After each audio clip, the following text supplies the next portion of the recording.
Continuing our coverage of a large wildfire burning in the Tonto National Forest. The Wildcat Fire has been burning on land in the far northeast valley since Saturday. This is north of Rio Verde and east of Carefree. This morning we have team coverage as we are working to learn more about the risk of our fire danger all across our state. Yeah, meteorologist Crystal Henderson is standing by with a look at today's winds and some dry conditions that we're dealing with. Lots of sunshine too. But first, 12 News journalist Jen Wall joins us live from Scottsdale this morning. Jen, what are fire officials telling you?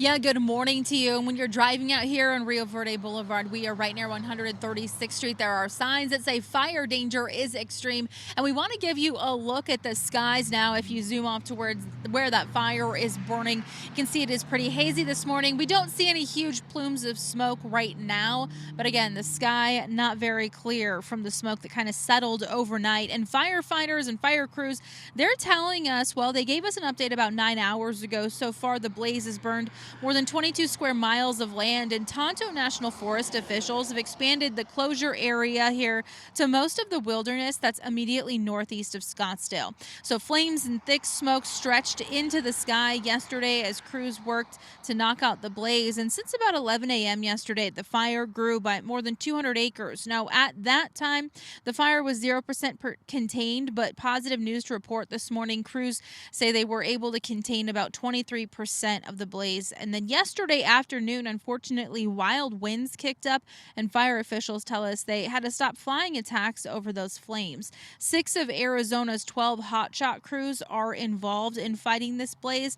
And closures that are still in effect this morning because of the fire: Bartlett Dam Road, that has been closed since Saturday. And stay with 12 News as we continue to follow the latest on the Wildcat firefight here, plus if any more closures happen or if anything reopens. So for now, we want to send it over to meteorologist Crystal Henderson. She's been talking about our fire forecast for weather all morning long, and we want to know how today is shaping up for crews here on the front lines. Well, as you mentioned, Jen, winds have really cooled their jets here this morning, which is good and bad because now the haze is just sitting there without anything to whisk it away. By the way, it's also going to be pretty hazy and smoky around the Flagstaff area today. Right now, checking in on those live observation stations and the wind speeds that they're reporting. You can see the wind direction is all over the place here this morning. In the valley, it's out of the east, out of the south for Show Low, where you have a gust there in the teens. We also have a gust in the teens for Bullhead City. Your wind diving down from the north. But generally by the PM, we're going to see these winds whipping up out of the southwest. So that's going to be how the wind's going to shove the flames and that smoke towards the northeast. And we could get those gusts jumping up as high as 20 around the valley and as strong as 35 miles an hour across northern Arizona, specifically on the Wildcat fire lines for today. Expect that haze to continue to blot out that sun. 87 degrees the max temperature. Those winds out of the west southwest 10 to 20 miles an hour, and relative humidity is basically rock bottom there at just 6%.